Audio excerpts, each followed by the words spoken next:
Hello, and welcome back to Bible Beginning to End.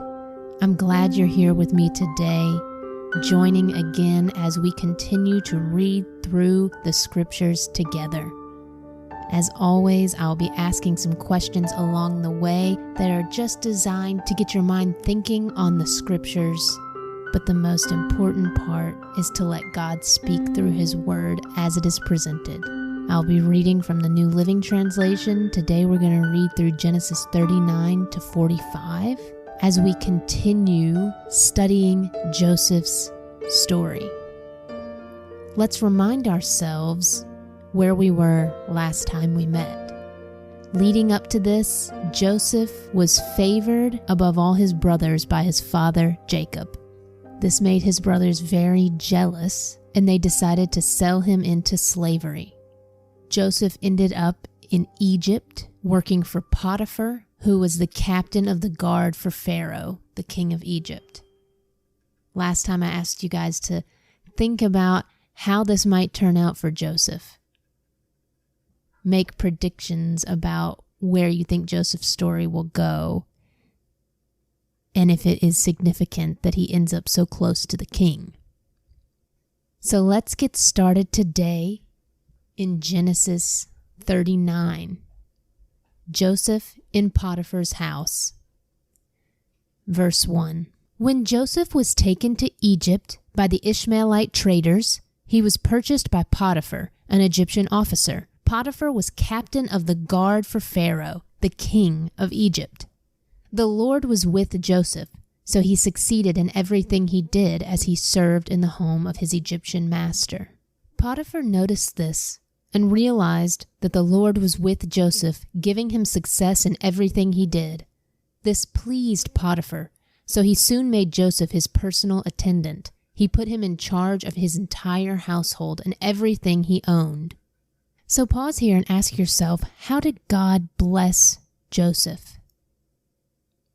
Joseph was forced into this situation. But how is God going to use his situation for God's glory? Verse 5. From the day Joseph was put in charge of his master's household and property, the Lord began to bless Potiphar's household for Joseph's sake. All his household affairs ran smoothly and his crops and livestock flourished. So Potiphar gave Joseph complete administrative responsibility over everything he owned. With Joseph there, he didn't worry about a thing except what kind of food to eat. So pause here and ask yourself, why is God showing Joseph such favor? What do you think it is about Joseph that God sees in him? Why has Joseph been chosen among his brothers to hold such favor with God?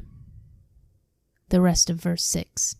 Joseph was a very handsome and well-built young man, and Potiphar's wife soon began to look at him lustfully. "Come and sleep with me," she demanded. But Joseph refused. "Look," he told her, "my master trusts me with everything in his entire household. No one here has more authority than I do. He has held back nothing from me except you, because you are his wife. How could I do such a wicked thing? It would be a great sin against God." She kept putting pressure on Joseph day after day, but he refused to sleep with her, and he kept out of her way as much as possible. One day, however, no one else was around when he went in to do his work. She came and grabbed him by his cloak, demanding, "Come on, sleep with me." Joseph tore himself away, but he left his cloak in her hands as he ran from the house. So let's pause here before we jump into Potiphar's wife's reaction. How does Joseph handle temptation? How do his actions give us a little insight into Joseph's character? And how do those actions show us why God might find favor with Joseph? But he left his cloak behind, so let's see how Potiphar's wife manipulates this situation. Verse 13. When she saw that she was holding his cloak and he had fled, she called out to her servants. Soon all the men came running. "Look," she said, "my husband has brought this Hebrew slave here to make fools of us. He came into my room to rape me." But I screamed. When he heard me scream, He ran outside and got away, but he left his cloak behind with me. She kept the cloak with her until her husband came home. Then she told him her story. That Hebrew slave you've brought into our house tried to come in and fool around with me, she said. But when I screamed, he ran outside, leaving his cloak with me. So let's pause here. How is she manipulating the situation? And what do you think is motivating her desire to manipulate her husband and Joseph? The next section is called Joseph Put in Prison. Potiphar was furious when he heard his wife's story about how Joseph had treated her. So he took Joseph and threw him into the prison where the king's prisoners were held, and there he remained. Okay, so let's pause and compare this situation to the one Joseph was in earlier with his brothers. Is it Joseph's fault that he was in prison? Was he wrongfully convicted of this crime? How do you think Joseph is going to react to this? Do you think that the Lord will be with him in prison? Do you think that the Lord will deliver Joseph from this prison? Verse 21, but the Lord was with Joseph in the prison and showed him his faithful love. And the Lord made Joseph a favorite with the prison warden. Before long, the warden put Joseph in charge of all the other prisoners and over everything that happened in the prison. The warden had no more worries because Joseph took care of everything. The Lord was with him and caused everything he did to succeed. So pause here. Why did Joseph thrive in prison? What does this reveal to us about how important it is to be filled with the Spirit, to be listening to the Spirit, and to be guided by the Spirit? The next chapter is chapter 40. Joseph interprets 2 dreams. Before we jump into this chapter, just remember, have we seen Joseph interpret dreams before? How did that turn out for him? Let's make predictions about what we think is going to happen when he starts interpreting dreams in Egypt. Verse 1. Sometime later, Pharaoh's chief cupbearer and chief baker offended their royal master.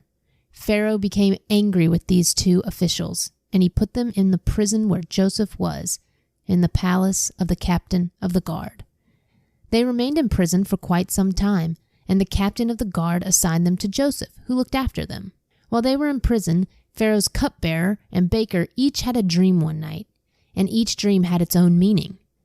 When Joseph saw them the next morning, he noticed that they both looked upset. "Why do you look so worried today?" he asked them, and they replied, "We both had dreams last night, but no one can tell us what they mean." "Interpreting dreams is God's business," Joseph replied. "Go ahead and tell me your dreams." So the chief cupbearer told Joseph his dream first. "In my dream," he said, "I saw a grapevine in front of me. The vine had 3 branches that began to bud and blossom, and soon it produced clusters of ripe grapes. I was holding Pharaoh's wine cup in my hand. So I took a cluster of grapes and squeezed the juice into the cup. Then I placed the cup in Pharaoh's hand." "This is what the dream means," Joseph said. "The 3 branches represent 3 days. Within 3 days, Pharaoh will lift you up and restore you to your position as his chief cupbearer. And please remember me and do me a favor when things go well for you. Mention me to Pharaoh, so he might let me out of this place. For I was kidnapped from my homeland, the land of the Hebrews, and now I'm here in prison, but I did nothing to deserve it." When the chief baker saw that Joseph had given the first dream such a positive interpretation, he said to Joseph, "I had a dream too. In my dream, there were 3 baskets of white pastries stacked on my head. The top basket contained all kinds of pastries for Pharaoh, but the birds came and ate them from the basket on my head." "This is what the dream means," Joseph told him. "The 3 baskets also represent 3 days. 3 days from now, Pharaoh will lift you up and impale your body on a pole. then birds will come and peck away at your flesh. I want to pause here and backtrack just a second. When the prisoners initially came to Joseph about these dreams they were having, and they said, "No one can interpret these for us," what was Joseph's initial reply? "Interpreting dreams is God's business," he said. What does this tell us about Joseph? Who is he giving the authority and the spotlight to in this moment? And why do you think Joseph is able to interpret these dreams? Do you think Joseph's interpretations will come true?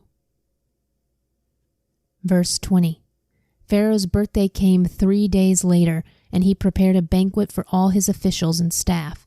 He summoned his chief cupbearer and chief baker to join the other officials. He then restored the chief cupbearer to his former position so he could again hand Pharaoh his cup. But Pharaoh impaled the chief baker just as Joseph had predicted when he interpreted his dream. Pharaoh's chief cupbearer, however, forgot all about Joseph, never giving him another thought. So let's pause here. First of all, did Joseph's interpretations come true? And then remember, Joseph asked the cupbearer to remember him when he was restored to his position with Pharaoh. But it says here that the chief cupbearer forgot all about Joseph. Do we think this is the end of Joseph's story? Or is God with Joseph? Do you think God will still bless Joseph and deliver him from this prison? Chapter 41, Pharaoh's Dreams. 2 full years later, Pharaoh dreamed that he was standing on the bank of the Nile River. So I want to pause here because we have a time jump. 2 full years later. What does that mean? For 2 years, where has Joseph still been? What does this show us about God's timing and persistence and waiting on God? Verse 2. In his dream, he saw 7 fat, healthy cows come up out of the river and begin grazing in the marsh grass. Then he saw 7 more cows come up behind them from the Nile. But these were scrawny and thin. These cows stood beside the fat cows on the riverbank. Then the scrawny, thin cows ate the 7 healthy, fat cows. At this point in the dream, Pharaoh woke up. But he fell asleep again and had a second dream. This time, he saw 7 heads of grain, plump and beautiful, growing on a single stalk. Then 7 more heads of grain appeared, but these were shriveled and withered by the east wind. And these thin heads swallowed up the 7 plump, well-formed heads. Then Pharaoh woke up again and realized it was a dream. So pause here. We have more dreams coming up. Who do we know that is really good at interpreting dreams? Verse 8. The next morning, Pharaoh was very disturbed by the dreams. So he called for all the magicians and wise men of Egypt. When Pharaoh told them his dream, not one of them could tell him what they meant. Pause and ask yourself, why do you think these magicians and wise men of Egypt couldn't tell Pharaoh what the dreams meant? Remind yourself of what Joseph said earlier. Whose business is it to interpret dreams? Verse 9, finally, the king's chief cupbearer spoke up. Today I have been reminded of my failure, he told Pharaoh. Some time ago, you were angry with the chief baker and me, and you imprisoned us in the palace of the captain of the guard. One night, the chief baker and I each had a dream, and each dream had its own meaning. There was a young Hebrew man with us in the prison, who was a slave of the captain of the guard. We told him our dreams, and he told us what each of our dreams meant. And everything happened just as he had predicted. I was restored to my position as cupbearer, and the chief baker was executed and impaled on a pole. Pharaoh sent for Joseph at once, and he was quickly brought from the prison. After he shaved and changed his clothes, he went in and stood before Pharaoh. Then Pharaoh said to Joseph, "I had a dream last night, and no one here can tell me what it means. But I have heard that when you hear about a dream, you can interpret it." So let's pause here, because how long has it been since Joseph interpreted the cupbearer's dream and asked him to remember him? How many years have passed? And now Joseph is finally in the presence of Pharaoh. Did God remember Joseph?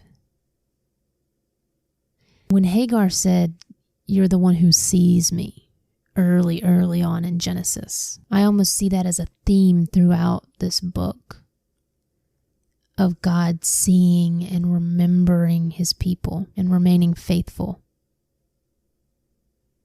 Verse 16. "It is beyond my power to do this," Joseph replied, "but God can tell you what it means and set you at ease." So let's pause again, because immediately, who is Joseph giving the authority to? Who is he saying can actually interpret dreams? Is Joseph saying, "Yes, I can tell you exactly what this dream means in my own power"? Or is he saying, "Through God and only through God can I tell you what this dream means"? Verse 17, "So Pharaoh told Joseph his dream. 'In my dream,' he said, 'I was standing on the bank of the Nile River, and I saw 7 fat, healthy cows come up out of the river and begin grazing in the marsh grass. But then I saw 7 sick-looking cows, scrawny and thin, come up after them. I've never seen such sorry-looking animals in all the land of Egypt. These thin, scrawny cows ate the 7 fat cows. But afterward, you wouldn't have known it, for they were still as thin and scrawny as before. Then I woke up. In my dream, I also saw 7 heads of grain, full and beautiful, growing on a single stalk. Then 7 more heads of grain appeared, but these were blighted, shriveled, and withered by the east wind. And the shriveled heads swallowed the 7 healthy heads. I told these dreams to the magicians, but no one could tell me what they mean." Joseph responded, "Both of Pharaoh's dreams mean the same thing. God is telling Pharaoh in advance what he is about to do. The 7 healthy cows and the 7 healthy heads of grain both represent 7 years of prosperity. The 7 thin, scrawny cows that came up later and the 7 thin heads of grain withered by the east wind represent 7 years of famine. This will happen just as I have described it, for God has revealed to Pharaoh in advance what he is about to do. The next 7 years will be a period of great prosperity throughout the land of Egypt. But afterward, there will be 7 years of famine, so great that all the prosperity will be forgotten in Egypt. Famine will destroy the land. This famine will be so severe that even the memory of the good years will be erased.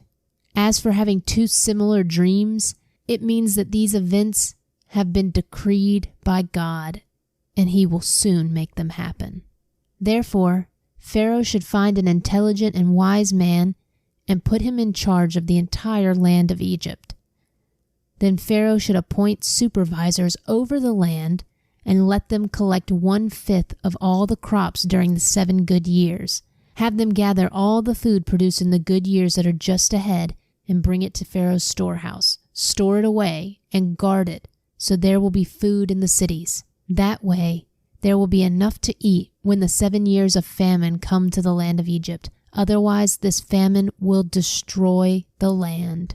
So let's pause and ask ourselves, is it now becoming clear why God wanted Joseph in Egypt?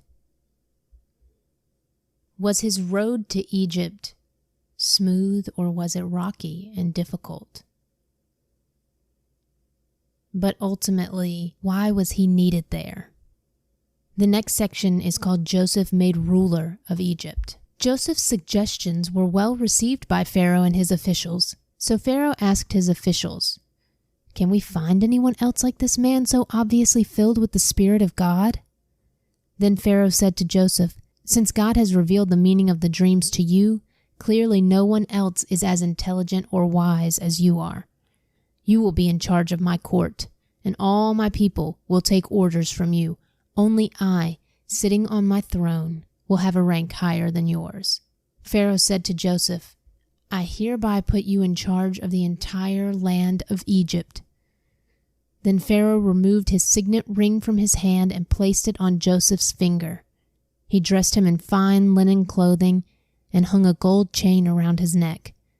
Then he had Joseph ride in the chariot reserved for his second in command. And wherever Joseph went, the command was shouted, "Kneel down!" So Pharaoh put Joseph in charge of all Egypt. And Pharaoh said to him, "I am Pharaoh, but no one will lift a hand or foot in the entire land of Egypt without your approval." Then Pharaoh gave Joseph a new Egyptian name, Zephanath-Paneah. He also gave him a wife whose name was Asenath. She was the daughter of Potiphera, the priest of On. So Joseph took charge of the entire land of Egypt. He was 30 years old when he began serving in the court of Pharaoh, the king of Egypt. And when Joseph left Pharaoh's presence, he inspected the entire land of Egypt. As predicted, for 7 years the land produced bumper crops. During those years, Joseph gathered all the crops grown in Egypt and stored the grain from the surrounding fields in the cities. He piled up huge amounts of grain like sand on the seashore. Finally, he stopped keeping records because there was too much to measure. During this time, before the first of the famine years, 2 sons were born to Joseph and his wife Asenath, the daughter of Potiphera, the priest of On. Joseph named his older son Manasseh, for he said, "God has made me forget all my troubles and everyone in my father's family." Joseph named his second son Ephraim, for he said, "God has made me fruitful in this land of my grief." So pause here and think about the symbolism of Joseph's sons' names. We are finally seeing why Joseph was brought to Egypt. And we are finally seeing how God blessed Joseph and pulled him out of his suffering.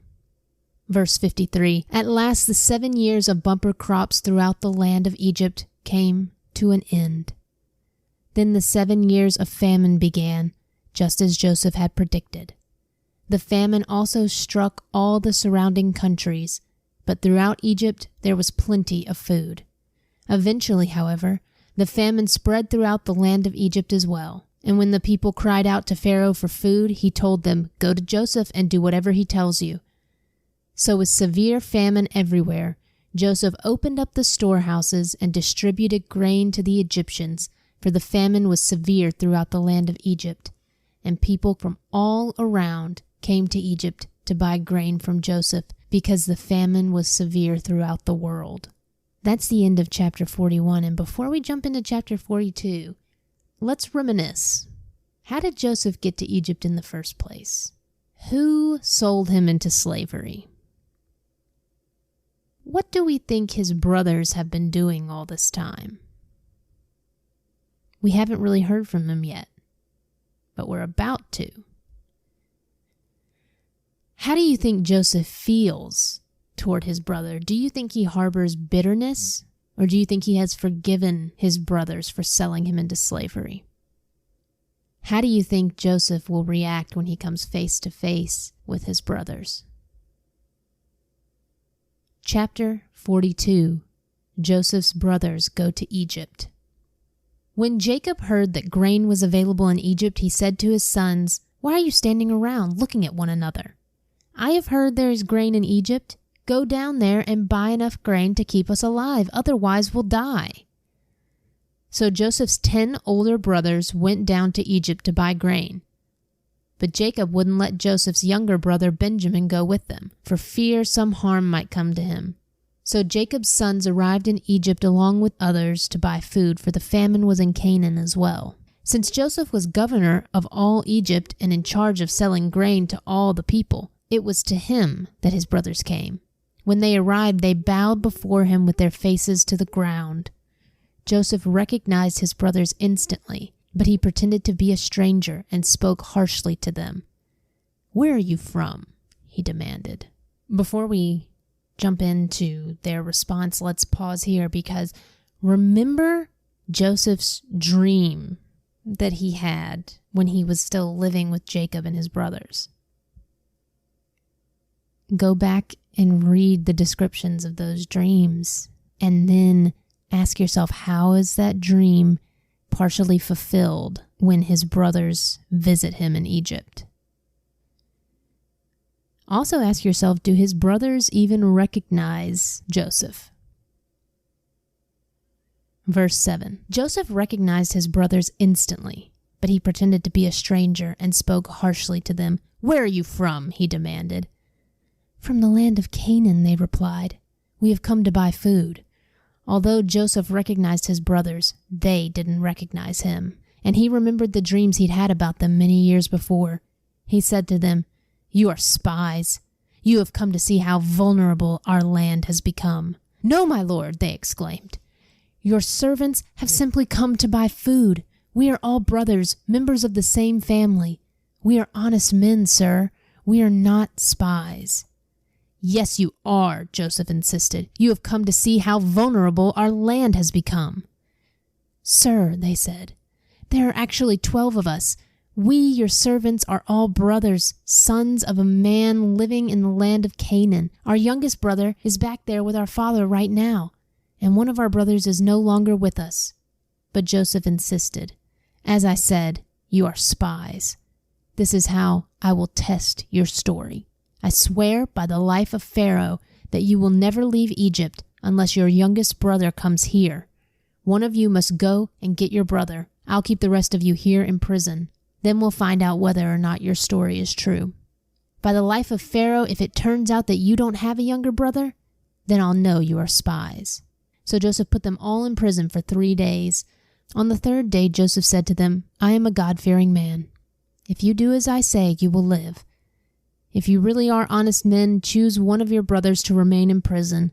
The rest of you may go home with grain for your starving families. But you must bring your youngest brother back to me. This will prove that you are telling the truth, and you will not die." To this they agreed. Speaking among themselves, they said, "Clearly we are being punished because of what we did to Joseph long ago. We saw his anguish when he pleaded for his life, but we wouldn't listen. That's why we're in this trouble." "Didn't I tell you not to sin against the boy?" Reuben asked. "But you wouldn't listen. And now we have to answer for his blood." Of course, they didn't know that Joseph understood them, for he had been speaking to them through an interpreter. Now he turned away from them and began to weep.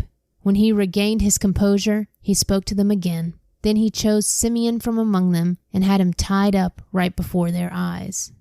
So let's pause here and ask ourselves why Joseph might be putting his brothers through these tests. He accuses them of being spies, and if we remember what happened when they sold him into slavery, Joseph came to check on his brothers, and they accused him of being a spy for their father, and then sold him into slavery where he eventually went to prison. We see this coming a little full circle and some similar things happening to his brothers. And then what do you think the significance is of Joseph turning around and weeping as he hears his brothers talking about what happened to Joseph? What does that reveal about his feelings and his heart? Verse 25, Joseph then ordered his servants to fill the men's sacks with grain, but he also gave secret instructions to return each brother's payment at the top of his sack. He also gave them supplies for their journey home.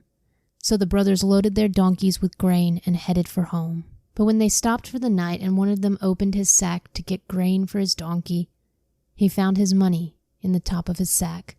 "Look," he exclaimed to his brothers, "my money has been returned. It's here in my sack." Then their hearts sank. Trembling, they said to each other, "What has God done to us?" So pause and ask yourself, why do you think they're so worried about finding their money returned to them? Verse 29, When the brothers came to their father Jacob in the land of Canaan, they told him everything that had happened to them.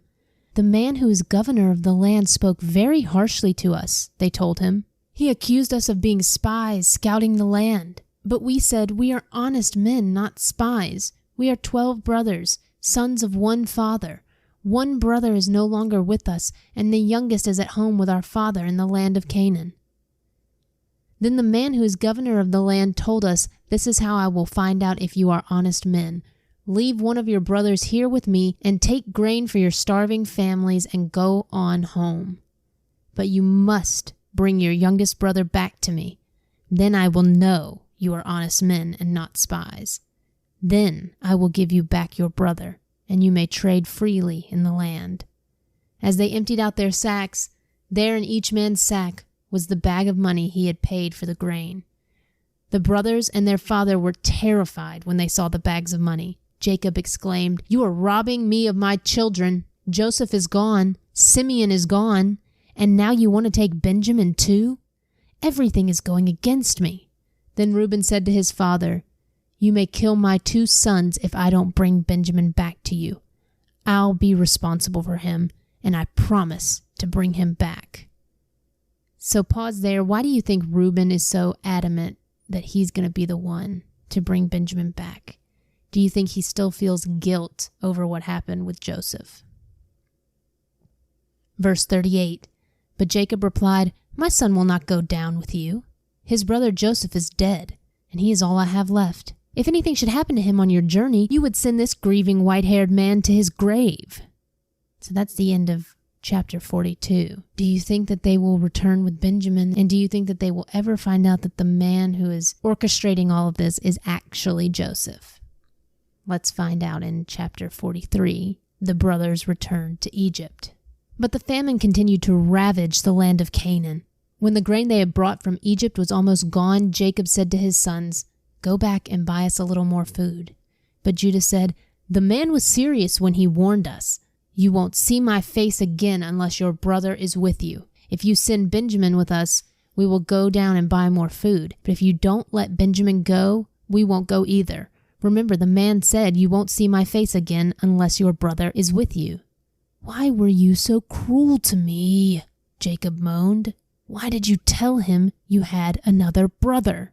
"The man kept asking questions about our family," they replied. "He asked, 'Is your father still alive? Do you have another brother?' So we answered his questions. How could we know he would say, 'Bring your brother down here'?" Judah said to his father, "Send the boy with me, and we will be on our way. Otherwise, we will all die of starvation, and not only we, but you and our little ones. I personally guarantee his safety. You may hold me responsible if I don't bring him back to you. Then let me bear the blame forever. If we hadn't wasted all this time, we could have gone and returned twice by now." So their father Jacob finally said to them, "If it can't be avoided, then at least do this. Pack your bags with the best products of this land. Take them down to the man as gifts: balm, honey, gum, aromatic resin, pistachio nuts, and almonds. Also take double the money that was put back in your sacks, as it was probably someone's mistake. Then take your brother and go back to the man. May God Almighty give you mercy as you go before the man, so that he will release Simeon and let Benjamin return. But if I must lose my children, so be it." So the men packed Jacob's gifts and doubled the money and headed off with Benjamin. They finally arrived in Egypt and presented themselves to Joseph.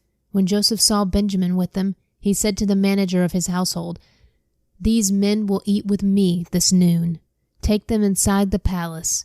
Then go slaughter an animal and prepare a big feast." So the man did as Joseph told him and took them into Joseph's palace. The brothers were terrified when they saw that they were being taken into Joseph's house. "It's because of the money someone put in our sacks last time we were here," they said. "He plans to pretend that we stole it. Then he will seize us, make us slaves, and take our donkeys." So pause and ask yourself, what do you think is going on here? Do you think that Joseph is still scheming, or do you think he's ready to reveal who he is to his brothers? And how do his brothers feel right now? Why are they nervous? The next section is a feast at Joseph's palace. The brothers approached the manager of Joseph's household and spoke to him at the entrance of the palace. "Sir," they said, "we came to Egypt once before to buy food. But as we were returning home, we stopped for the night and opened our sacks. Then we discovered that each man's money, the exact amount paid, was in the top of his sack. Here it is. We have brought it back with us. We also have additional money to buy more food. We have no idea who put the money in our sacks." "Relax, don't be afraid," the household manager told them. "Your God, the God of your father, must have put this treasure into your sacks. I know I received your payment." Then he released Simeon and brought him out to them. The manager then led the men into Joseph's palace. He gave them water to wash their feet and provided food for their donkeys. They were told they would be eating there, so they prepared their gifts for Joseph's arrival at noon. When Joseph came home, they gave him the gifts they had brought him, then bowed low to the ground before him. After greeting them, he asked, "How is your father, the old man you spoke about? Is he still alive?" "Yes," they replied, "our father, your servant, is alive and well." And they bowed low again. Then Joseph looked at his brother Benjamin, the son of his own mother. "Is this your youngest brother, the one you told me about?" Joseph asked. "May God be gracious to you, my son." Then Joseph hurried from the room because he was overcome with emotion for his brother. He went into his private room where he broke down and wept. After washing his face, he came back out, keeping himself under control. Then he ordered, "Bring out the food." The waiters served Joseph at his own table, and his brothers were served at a separate table. The Egyptians who ate with Joseph sat at their own table because Egyptians despise Hebrews and refused to eat with them. Joseph told each of his brothers where to sit, and to their amazement he seated them according to age, from oldest to youngest. And Joseph filled their plates with food from his own table, giving Benjamin 5 times as much as he gave the others. So they feasted and drank freely with him. So pause and just reflect on what's going on here. Has Joseph revealed himself to his brothers yet? How is he treating them? How is seeing his brothers affecting Joseph emotionally? Genesis 44, Joseph's silver cup. When his brothers were ready to leave, Joseph gave these instructions to his palace manager: "Fill each of their sacks with as much grain as they can carry, and put each man's money back into his sack. Then put my personal silver cup at the top of the youngest brother's sack, along with the money for his grain." So the manager did as Joseph instructed him. The brothers were up at dawn and were sent on their journey with their loaded donkeys. But when they had gone only a short distance and were barely out of the city, Joseph said to his palace manager, "Chase after them and stop them. When you catch up with them, ask them, 'Why have you repaid my kindness with such evil? Why have you stolen my master's silver cup, which he uses to predict the future? What a wicked thing you have done.'" When the palace manager caught up with the men, he spoke to them as he had been instructed. "What are you talking about?" the brothers responded. "We are your servants and would never do such a thing. Didn't we return the money we found in our sacks? We brought it back all the way from the land of Canaan. Why would we steal silver or gold from your master's house? If you find his cup with any one of us, let that man die, and all the rest of us, my lord, will be your slaves." "That's fair," the man replied, "but only the one who stole the cup will be my slave. The rest of you may go free." They all quickly took their sacks from the backs of their donkeys and opened them. The palace manager searched the brothers' sacks, from the oldest to the youngest, and the cup was found in Benjamin's sack. When the brothers saw this, they tore their clothes in despair. Then they loaded their donkeys again and returned to the city. Joseph was still in his palace when Judah and his brothers arrived, and they fell to the ground before him. "What have you done?" Joseph demanded. "Don't you know that a man like me can predict the future?" Judah answered, "Oh, my lord, what can we say to you? How can we explain this? How can we prove our innocence? God is punishing us for our sins. My lord, we have all returned to be your slaves, all of us, not just our brother who had your cup in his sack." "No," Joseph said, "I would never do such a thing. Only the man who stole the cup will be my slave. The rest of you may go back to your father in peace." The next section is Judah speaks for his brothers. Then Judah stepped forward and said, "Please, my lord, let your servant say just one word to you. Please do not be angry with me, even though you are as powerful as Pharaoh himself. My lord, previously you asked us, your servants, 'Do you have a father or a brother?' And we responded, 'Yes, my lord, we have a father who is an old man and whose youngest son is a child of his old age. His full brother is dead, and he alone is left of his mother's children, and his father loves him very much. And you said to us, 'Bring him here, so I can see him with my own eyes.' But we said to you, 'My lord, the boy cannot leave his father, for his father would die.' But you told us, 'Unless your youngest brother comes with you, you will never see my face again.' So we returned to your servant, our father, and told him what you had said. Later, when he said, 'Go back again and buy us more food,' we replied, 'We can't go unless you let our youngest brother go with us. We'll never get to see the man's face unless our youngest brother is with us.' Then my father said to us, 'As you know, my wife had 2 sons, and one of them went away and never returned. Doubtless he was torn to pieces by some wild animal. I have never seen him since. Now, if you take his brother away from me, and any harm comes to him, you will send this grieving, white-haired man to his grave. And now, my lord, I cannot go back to my father without the boy. Our father's life is bound up in the boy's life. If he sees that the boy is not with us, our father will die. We, your servants, will indeed be responsible for sending that grieving, white-haired man to his grave. My lord, I guaranteed to my father that I would take care of the boy. I told him, if I don't bring him back to you, I will bear the blame forever. So please, my lord, let me stay here as a slave instead of the boy, and let the boy return with his brothers. For how can I return to my father if the boy is not with me? I couldn't bear to see the anguish this would cause my father."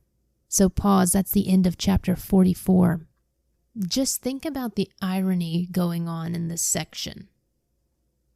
We as the audience know exactly what's going on. We know who Joseph is. Joseph knows who his brothers are, but his brothers do not know that this man is Joseph. They think that Joseph is dead. Do you think that Joseph is finally done testing his brothers? Do you think he is ready to reveal his identity to his brothers? When Judah speaks up for Benjamin, how is he showing that he's changed? How is he showing that he does not want to repeat the same mistakes they made with Joseph? All right, let's hop into our last chapter of today, chapter 45. Joseph reveals his identity. Joseph could stand it no longer. There were many people in the room, and he said to his attendants, "Out, all of you." So he was alone with his brothers when he told them who he was. Then he broke down and wept. He wept so loudly the Egyptians could hear him, and the word of it quickly carried to Pharaoh's palace. "I am Joseph," he said to his brothers. "Is my father still alive?" But his brothers were speechless. They were stunned to realize that Joseph was standing there in front of them. "Please come closer," he said to them. So they came closer. And he said again, "I am Joseph, your brother, whom you sold into slavery in Egypt. But don't be upset and don't be angry with yourselves for selling me to this place. It was God who sent me here ahead of you to preserve your lives. This famine that has ravaged the land for 2 years will last 5 more years, and there will be neither plowing nor harvesting. God has sent me ahead of you to keep you and your families alive and to preserve many survivors. So it was God who sent me here, not you. And he is the one who made me an advisor to Pharaoh, the manager of his entire palace and the governor of all Egypt." So pause and ask yourself how Joseph is reacting. He's looking back on his life and seeing God's plan that was there all along. Is Joseph bitter or is he hopeful? Verse 9. Now hurry back to my father and tell him, this is what your son Joseph says. God has made me master over all the land of Egypt, so come down to me immediately. You can live in the region of Goshen, where you can be near me with all your children and grandchildren, your flocks and herds and everything you own. I will take care of you there. For there are still 5 years of famine ahead of us. Otherwise you, your household, and all your animals will starve. Then Joseph said, look, you can see for yourselves, and so can my brother Benjamin, that I really am Joseph. Go tell my father of my honored position here in Egypt. Describe for him everything you have seen, and then bring my father here quickly. Weeping with joy, he embraced Benjamin, and Benjamin did the same. Then Joseph kissed each of his brothers and wept over them. And after that, they began talking freely with him. So pause here and reflect on the many times Joseph weeps during what we've read today. What does that show about his character and who he is? What does it show about his emotions? What does it show about his love for his family? The final section is Pharaoh invites Jacob to Egypt. The news soon reached Pharaoh's palace. Joseph's brothers have arrived. Pharaoh and his officials were all delighted to hear this. Pharaoh said to Joseph, tell your brothers this is what you must do. Load your pack animals and hurry back to the land of Canaan. Then get your father and all of your families and return here to me. I will give you the very best land in Egypt, and you will eat from the very best that the land produces. Then Pharaoh said to Joseph, tell your brothers, take wagons from the land of Egypt to carry your little children and your wives and bring your father here. Don't worry about your personal belongings, for the best of all the land of Egypt is yours. So the sons of Jacob did as they were told. Joseph provided them with wagons as Pharaoh had commanded, and he gave them supplies for the journey. And he gave each of them new clothes, but to Benjamin he gave 5 changes of clothes and 300 pieces of silver. Pause and ask yourself why Joseph favors Benjamin so much. He is always giving Benjamin a little something extra. Verse 23, he also sent his father 10 male donkeys loaded with the finest products of Egypt, and 10 female donkeys loaded with grain and bread and other supplies he would need on his journey. So Joseph sent his brothers off, and as they left, he called after them, don't quarrel about all this along the way.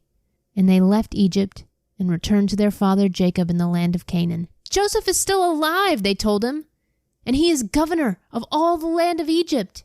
Jacob was stunned at the news. He couldn't believe it. But when they repeated to Jacob everything Joseph had told them, and when he saw the wagons Joseph had sent to carry him, their father's spirits revived. Then Jacob exclaimed, it must be true. My son Joseph is alive. I must go and see him before I die. So will Jacob make it to Egypt in time? Will Joseph finally be reunited with his father? That's where we'll pick up next week as we finish up Genesis. As we end today, let's reflect on what was revealed about God through Joseph's story. Do we always know God's plan for our life? Do we always understand what God is doing in the moment? But what do we know about God?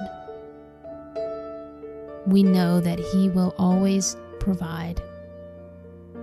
Maybe not in the ways that we expect or the ways that we want, but in the ways that are best and most fulfilling. So I hope you enjoyed this section today about Joseph, and I look forward to talking to you guys next week as we continue his story in Egypt. Hello and welcome back to Bible Beginning to End, where we are reading through the scriptures together from Genesis to Revelation. I'm glad you're back with me today, or if you're joining us for the first time, I'm glad that you are here. Today we are going to hit a milestone. It has been a long journey so far, but we are finishing Genesis today. We will be reading through Genesis 46 to 50, but before we get started, as always, let's go back a little bit and remember what we've just read. It's always important when you're reading through the Bible to know what came before and what we're leading up to. So before Joseph was sold into slavery by his brothers, he arrives in Egypt, he's put into prison, he rises through the ranks, and now he is basically leader over Egypt, right under Pharaoh. He finally reveals himself to his brothers and invites his family to move to Egypt with him, where he could protect them from this famine. So that is where we're picking up today. And as we read through today's scriptures, just be thinking in the back of your mind, where is this leading? Where are we going to end up? Think about where we've come from and where we are going to.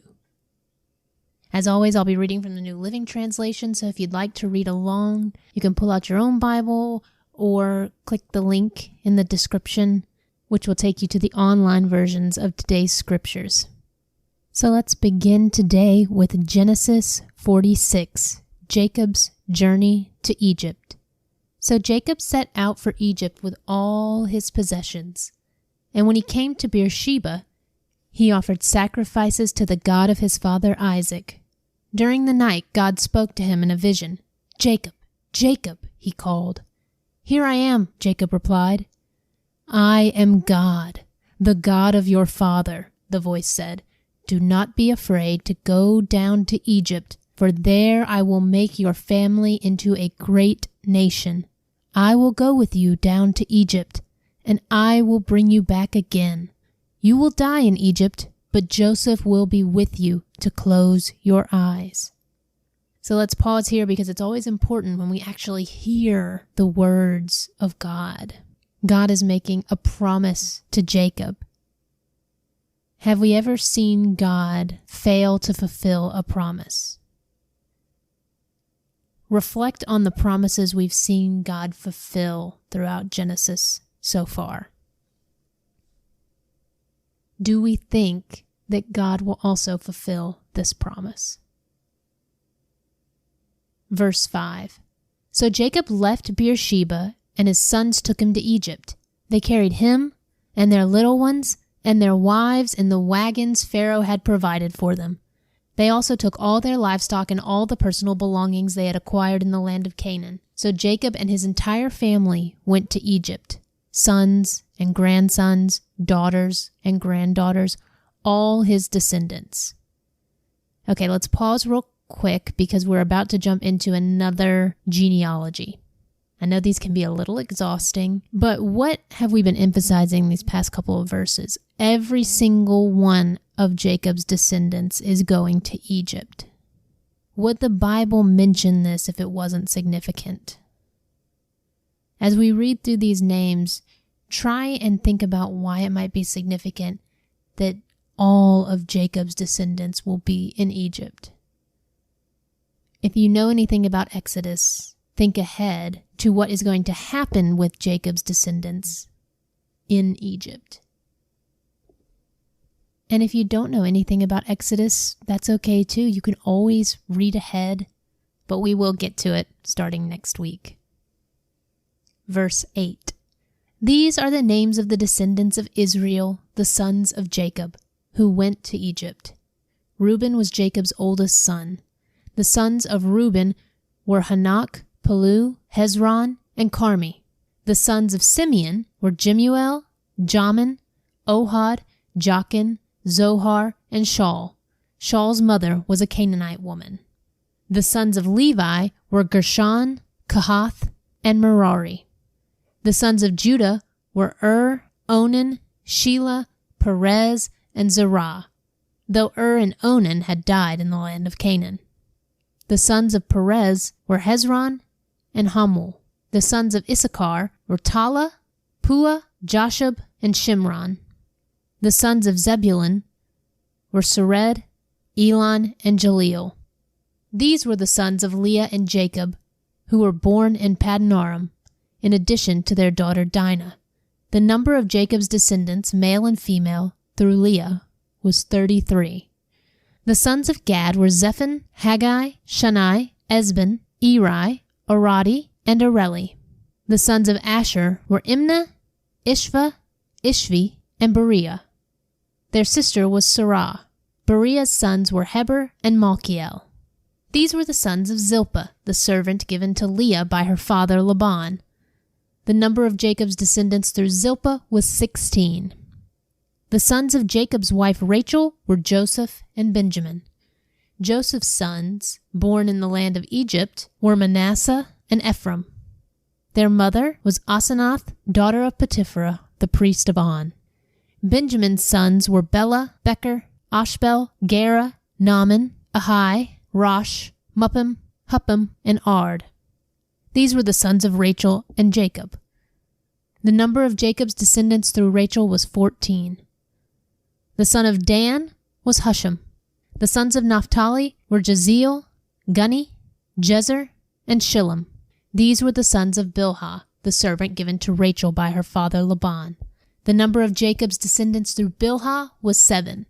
The total number of Jacob's direct descendants who went with him to Egypt, not counting his sons' wives, was 66. In addition, Joseph had 2 sons who were born in Egypt, so altogether there were 70 members of Jacob's family in the land of Egypt. The next section is Jacob's family arrives in Goshen. As they neared their destination, Jacob sent Judah ahead to meet Joseph and get directions to the region of Goshen. And when they finally arrived there, Joseph prepared his chariot and traveled to Goshen to meet his father Jacob. When Joseph arrived, he embraced his father and wept, holding him for a long time.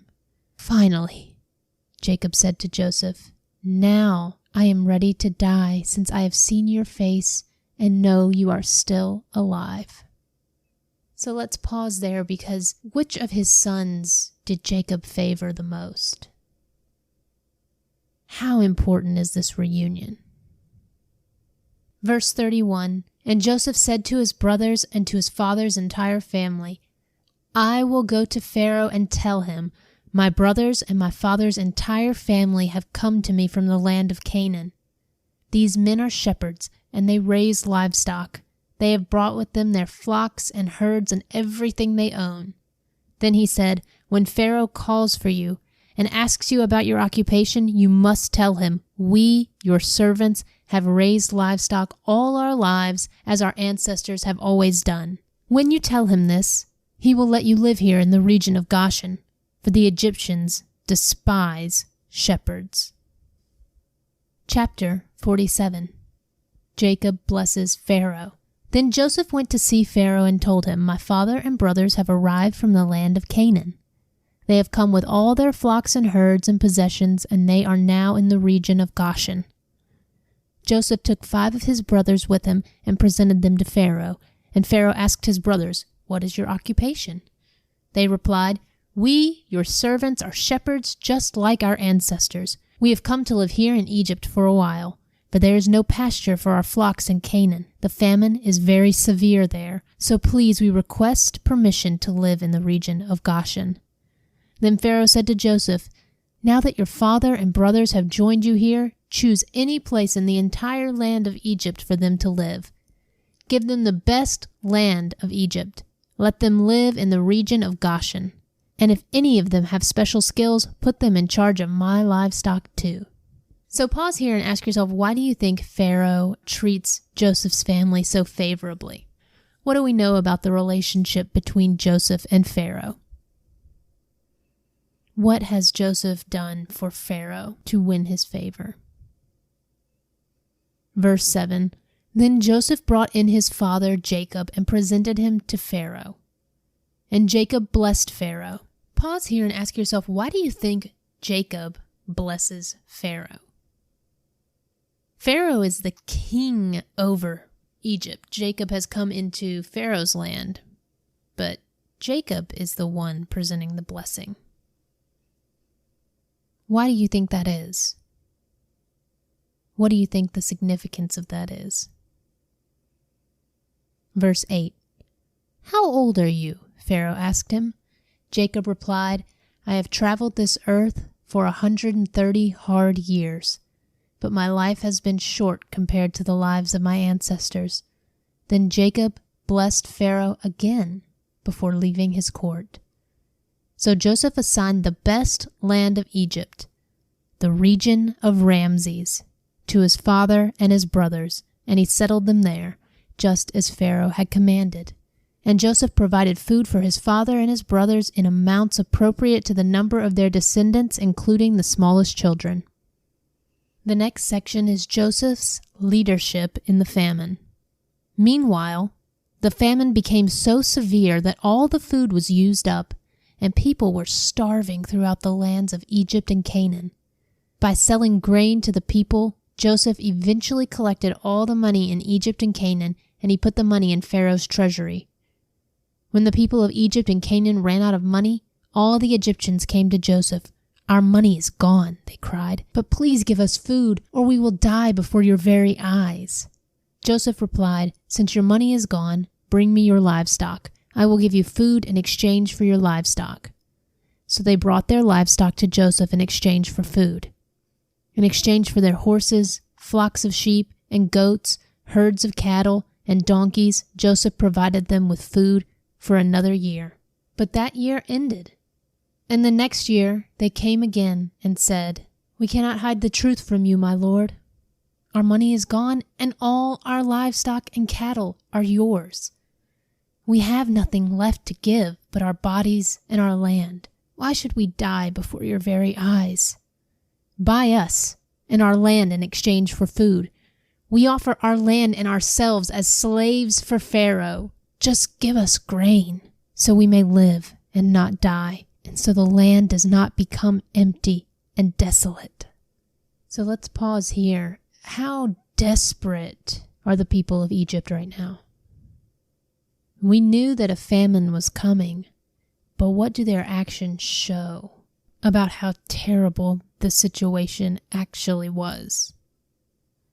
What are they willing to do just for a grain of food? Verse 20. So Joseph bought all the land of Egypt for Pharaoh. All the Egyptians sold him their fields because the famine was so severe, and soon all the land belonged to Pharaoh. As for the people, he made them all slaves, from one end of Egypt to the other. The only land he did not buy was the land belonging to the priests. They received an allotment of food directly from Pharaoh, so they didn't need to sell their land. Then Joseph said to the people, "Look, today I have bought you and your land for Pharaoh. I will provide you with seed so you can plant the fields. Then when you harvest it, 1/5 of your crop will belong to Pharaoh. You may keep the remaining 4/5 as seed for your fields and as food for you, your households, and your little ones." "You have saved our lives," they exclaimed. "May it please you, my lord, to let us be Pharaoh's servants." Joseph then issued a decree still in effect in the land of Egypt, that Pharaoh should receive 1/5 of all the crops grown on his land. Only the land belonging to the priests was not given to Pharaoh. Meanwhile, the people of Israel settled in the region of Goshen in Egypt. There they acquired property, and they were fruitful, and their population grew rapidly. Jacob lived for 17 years after his arrival in Egypt, so he lived 147 years in all. So let's pause there and ask yourself, do you agree with how Joseph is handling this situation? In the verse we just read, verse 27 says that the people of Israel settled in the region of Goshen and they were fruitful and prosperous. So how is God remaining faithful to his people? Verse 29, as the time of his death drew near, Jacob called for his son Joseph and said to him, "Please do me this favor. Put your hand under my thigh and swear that you will treat me with unfailing love by honoring this last request. Do not bury me in Egypt. When I die, please take my body out of Egypt and bury me with my ancestors." So Joseph promised, "I will do as you ask." "Swear that you will do it," Jacob insisted. So Joseph gave his oath, and Jacob bowed humbly at the head of his bed. Chapter 48. Jacob blesses Manasseh and Ephraim. One day, not long after this, word came to Joseph, "Your father is failing rapidly." So Joseph went to visit his father, and he took with him his 2 sons, Manasseh and Ephraim. When Joseph arrived, Jacob was told, "Your son Joseph has come to see you." So Jacob gathered his strength and sat up in his bed. Jacob said to Joseph, "God Almighty appeared to me at Luz in the land of Canaan and blessed me. He said to me, 'I will make you fruitful, and I will multiply your descendants. I will make you a multitude of nations. And I will give this land of Canaan to your descendants after you as an everlasting possession.' Now I am claiming as my own sons these 2 boys of yours, Ephraim and Manasseh, who were born here in the land of Egypt before I arrived. They will be my sons, just as Reuben and Simeon are. But any children born to you in the future will be your own, and they will inherit land within the territories of their brothers Ephraim and Manasseh. Long ago, as I was returning from Paddan Aram, Rachel died in the land of Canaan. We were still on the way some distance from Ephrath, that is, Bethlehem. So with great sorrow I buried her there beside the road to Ephrath." Then Jacob looked over at the 2 boys. "Are these your sons?" he asked. "Yes," Joseph told him. "These are the sons God has given me here in Egypt." And Jacob said, "Bring them closer to me, so I can bless them." Jacob was half blind because of his age and could hardly see. So Joseph brought the boys close to him, and Jacob kissed and embraced them. Then Jacob said to Joseph, "I never thought I would see your face again, but now God has let me see your children too." Joseph moved the boys, who were at their grandfather's knees, and he bowed with his face to the ground. Then he positioned the boys in front of Jacob. With his right hand, he directed Ephraim toward Jacob's left hand, and with his left hand, he put Manasseh at Jacob's right hand. But Jacob crossed his arms as he reached out to lay his hands on the boys' heads. He put his right hand on the head of Ephraim, though he was the younger boy, and his left hand on the head of Manasseh, though he was the firstborn. So let's pause here real quick and ask yourself, how is this blessing different from other blessings we've seen? Why is it significant that Jacob here is blessing his grandsons as co-heirs with Joseph and his brothers? Verse 15, "Then he blessed Joseph and said, 'May the God before whom my grandfather Abraham and my father Isaac walked, the God who has been my shepherd all my life to this very day, the angel who has redeemed me from all harm, may he bless these boys. May they preserve my name and the names of Abraham and Isaac, and may their descendants multiply greatly throughout the earth.' But Joseph was upset when he saw that his father placed his right hand on Ephraim's head. So Joseph lifted it and moved it from Ephraim's head to Manasseh's head. 'No, my father,' he said. 'This one is the firstborn. Put your right hand on his head.' But his father refused. 'I know, my son, I know,' he replied. 'Manasseh will also become a great people, but his younger brother will become even greater, and his descendants will become a multitude of nations.'" So let's pause here and reflect on the dynamic. How do you think Jacob knows that Ephraim will rise to an even greater position than his older brother? Jacob is close with God. He hears from God. So do you think God has told Jacob who to bless and how to bless Joseph's sons? Does Joseph trust initially? We can look at our own lives and think about times when we feel like we've heard from God, and do we trust immediately? Does God always work in the ways we think he's going to? Verse 20, "So Jacob blessed the boys that day with this blessing. The people of Israel will use your names when they give a blessing. They will say, 'May God make you as prosperous as Ephraim and Manasseh.' In this way, Jacob put Ephraim ahead of Manasseh.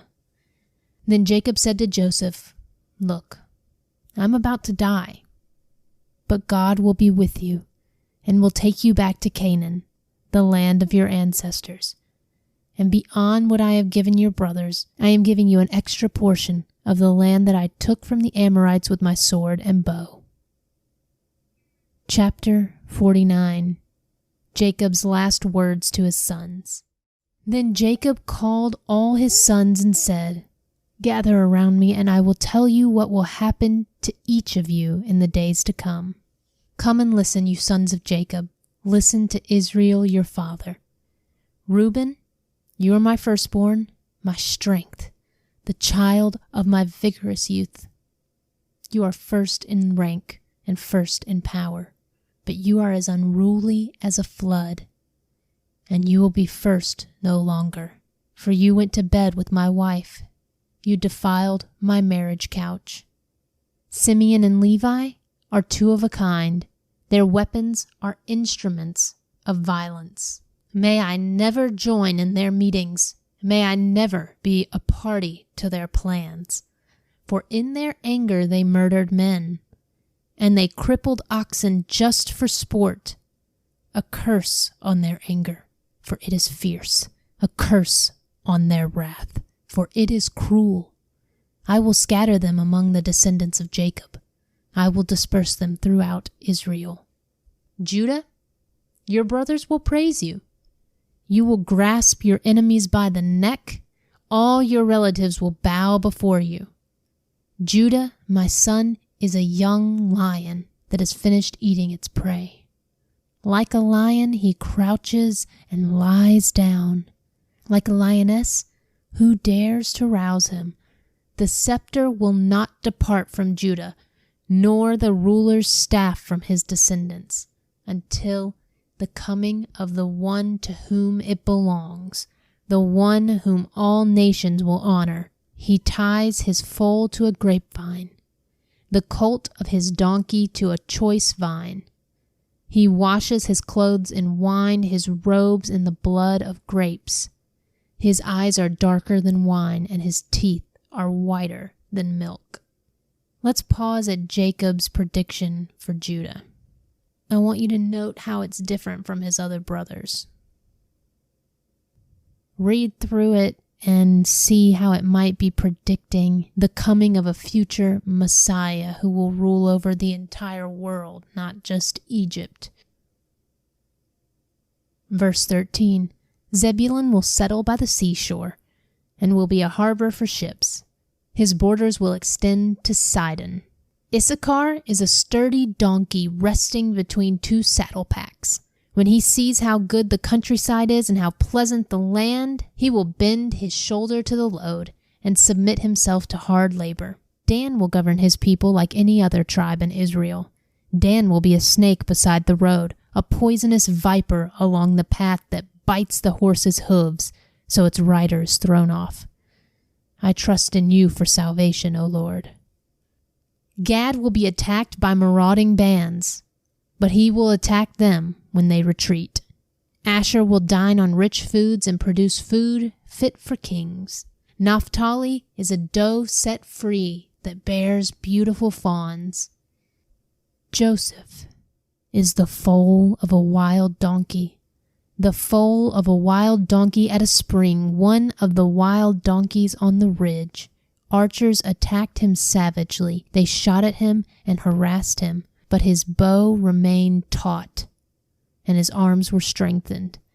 By the hands of the mighty one of Jacob, by the shepherd, the rock of Israel, may the God of your father help you. May the Almighty bless you with the blessings of the heavens above, and the blessings of the watery depths below, and blessings of the breasts and womb. May my fatherly blessing on you surpass the blessings of my ancestors, reaching to the heights of the eternal hills. May these blessings rest on the head of Joseph, who is a prince among his brothers. Benjamin is a ravenous wolf, devouring his enemies in the morning and dividing his plunder in the evening. These are the 12 tribes of Israel, and this is what their father said as he told his sons goodbye. He blessed each one with an appropriate message. I want to pause here because sometimes I think it's easy to, at least for me, disassociate myself from the characters in the Bible, from the people we meet in the Bible. It's easy to forget that they were real people who lived, who felt connected with their families. So when you reflect on this section, it's not just some historical figure 2,000 years ago predicting the future for his sons. Also think about it as a father on his deathbed, surrounded by his sons, and these are his final words. Does that change how you read this scripture? Does it change the emotions involved? Does having this background and history and knowing what's gone on among this family and among the brothers and their father, does knowing all of that change how you read these sections? The next section is Jacob's death and burial. Then Jacob instructed them, "Soon I will die and join my ancestors. Bury me with my father and grandfather in the cave in the field of Ephron the Hittite." This is the cave in the field of Machpelah, near Mamre in Canaan, that Abraham bought from Ephron the Hittite as a permanent burial site. There Abraham and his wife Sarah are buried. There Isaac and his wife Rebekah are buried, and there I buried Leah. It is the plot of land and the cave that my grandfather Abraham bought from the Hittites. When Jacob had finished this charge to his sons, he drew his feet into the bed, breathed his last, and joined his ancestors in death. So let's pause here. We have another member of Abraham's descendants passing away. Reflect on the covenant that God made with Abraham.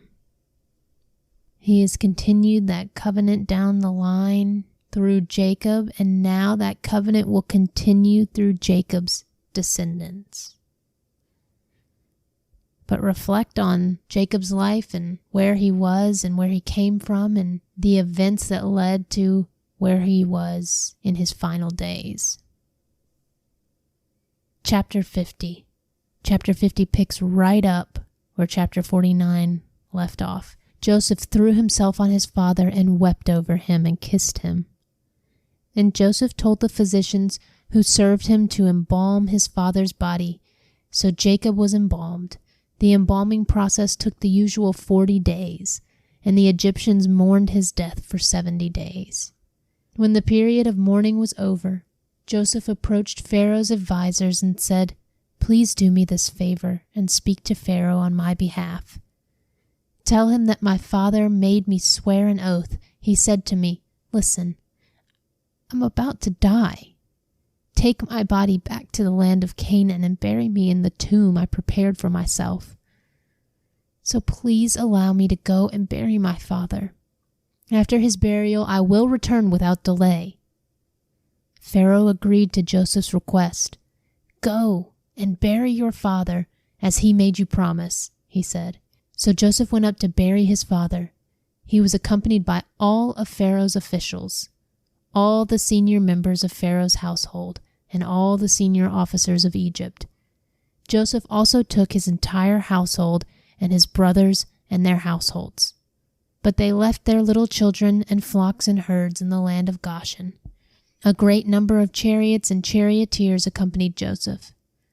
When they arrived at the threshing floor of Atad, near the Jordan River, they held a very great and solemn memorial service, with a 7-day period of mourning for Joseph's father. The local residents, the Canaanites, watched them mourning at the threshing floor of Atad. Then they renamed that place, which is near the Jordan, Abel Mizraim, for they said, "This is a place of deep mourning for these Egyptians." So Jacob's sons did as he had commanded them. They carried his body to the land of Canaan and buried him in the cave in the field of Machpelah near Mamre. This is the cave that Abraham had bought as a permanent burial site from Ephron the Hittite. So pause and ask yourself, how did Joseph and his brothers show their father respect? Why do you think it was so important for Jacob that he be buried with his family back in the land of Canaan. The next section is Joseph reassures his brothers. After burying Jacob, Joseph returned to Egypt with his brothers and all who had accompanied him to his father's burial. But now that their father was dead, Joseph's brothers became fearful. Now Joseph will show his anger and pay us back for all the wrong we did to him, they said. Let's pause here and ask ourselves, why do you think his brothers are paranoid about how Joseph will react? Do they have any reason to fear Joseph anymore? Has Joseph done anything to imply that he might seek revenge? In our own lives, how does our fear get in the way of our rationality? Verse 16, so they sent this message to Joseph. Before your father died, he instructed us to say to you, please forgive your brothers for the great wrong they did to you, for their sin in treating you so cruelly. So we, the servants of the God of your father, beg you to forgive our sin. When Joseph received the message, he broke down and wept. Pause here because we have Joseph weeping again. Where have we seen him weep before? And what does this tell us about how connected he feels to his family? Verse 18, then his brothers came and threw themselves down before Joseph. Look, we are your slaves, they said. But Joseph replied, don't be afraid of me. Am I God that I can punish you? You intended to harm me, but God intended it all for good. He brought me to this position so I could save the lives of many people. No, don't be afraid. I will continue to take care of you and your children. So he reassured them by speaking kindly to them. Pause and reflect on Joseph's outlook. How is he giving God the glory? And then how is he remaining positive despite all the negative things that have happened in his life? What does this teach us about perspective? Our final section of Genesis is the death of Joseph. So Joseph and his brothers and their families continued to live in Egypt. Joseph lived to the age of 110. He lived to see 3 generations of descendants of his son Ephraim, and he lived to see the birth of the children of Manasseh's son Machir, whom he claimed as his own. Soon I will die, Joseph told his brothers, but God will surely come to help you and lead you out of this land of Egypt. He will bring you back to the land he solemnly promised to give to Abraham, to Isaac, and to Jacob. Then Joseph made the sons of Israel swear an oath, and he said, when God comes to help you and lead you back, you must take my bones with you. So Joseph died at the age of 110. The Egyptians embalmed him, and his body was placed in a coffin in Egypt. And that concludes the first book of the Bible, Genesis. God has brought his people to Egypt. This is part of God's plan. Reflect on some of Joseph's final words. He says, God will surely come to help you and lead you out of this land of Egypt. He will bring you back to the land he solemnly promised to give to Abraham, to Isaac, and to Jacob. Do we have any reason to doubt God? As we transition into Exodus, we now know how God's people got to Egypt. Exodus will be about getting them out of Egypt. As we conclude Genesis, think about where we started, all the way at the beginning, the creation of the world itself. Then we saw the destruction of the world with Noah. And then we saw God repopulate and revitalize the earth and make a covenant with Abraham and Abraham's descendants, and that brought us all the way to Joseph. And Joseph transported us to Egypt, and each series of events is part of God's plan, part of God's promise to Abraham, to Isaac, to Jacob. When we start in Exodus next week, we will see how God continues to fulfill those promises. Thank you so much for listening today. As always, I am so thankful for each and every one of you who listen. This process of reading through the scriptures is really helpful for me to connect and grow in the Word of God. But if it's helping even one person out there grow closer, that means something to me as well. And if you ever feel like you would like to reach out or have suggestions for the show, feel free. I have an email address. You can email BibleBeginningToEnd@gmail.com. That email is in the show notes or in the description of this video. I'd always love to hear from you guys, and I just thank you for listening, and I will talk to you in the next one.